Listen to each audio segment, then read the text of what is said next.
Hello guys, আসসালামু আলাইকুম। Guys দেখো, আজকে আমি আমার ঈদের ড্রেসটা পরে নিয়েছি।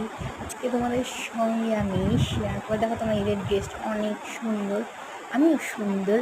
আমার সাথে সাথে আমি ঈদের ড্রেসটা সুন্দর, দেখো তো কেমন হয়েছে, পুরোটা দেখাইলাম তোমাদেরকে।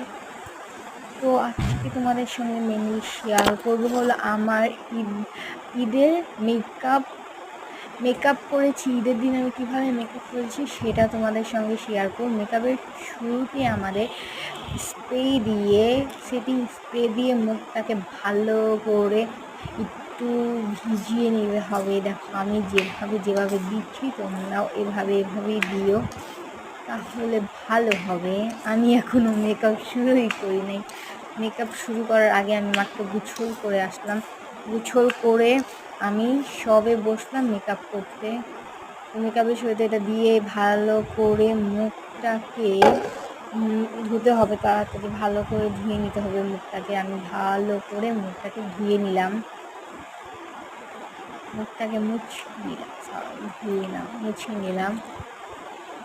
মুছে তারপরে তাড়াতাড়ি আমি আবার মেকআপ শুরু করবো, কারণ আজকে আমার শ্যুট ছিল আরেকটা জায়গায়, টিকটক শ্যুট অ্যান্ড ছবি শ্যুট ছিল, দুইটা শ্যুটই ছিল। অ্যান্ড আবার আমার আজকে আবার একটা খালামণির বাসায় যেতে হবে, যেটার ব্লগ আমি শেয়ার করবো অবভিয়াসলি।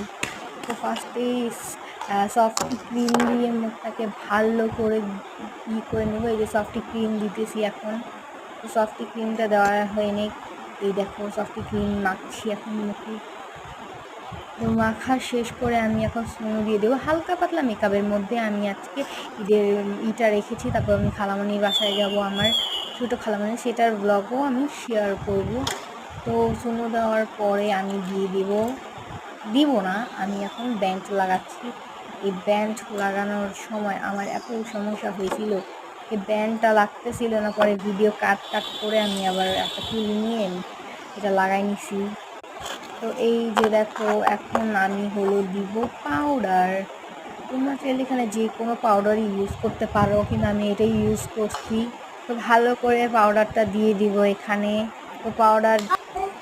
তো এখন আমি দিয়ে দিব হলো ফেস পাউডার, যেটাকে সুন্দর করে চোখের নিচে গলায় ভালো করে দিতে হয়। এটাই হলো নিয়ম, আর এটাই কিন্তু মেন পার্ট। এটা দেওয়া শেষ। তো এখন আমি ব্লাশ দিয়ে দিব। ব্লাশটা দিয়ে দিই। তো আমি ব্লাশ দিয়ে দিচ্ছি, আর ব্লাশ আমার কাছে নেই বলে আমি আজকে দিয়ে দিচ্ছি লিপস্টিক দিয়ে। তো তারপর আইলাইনার আর শ্যাডো দিয়ে আমি ফুল লুকটা কমপ্লিট করে ফেলাই।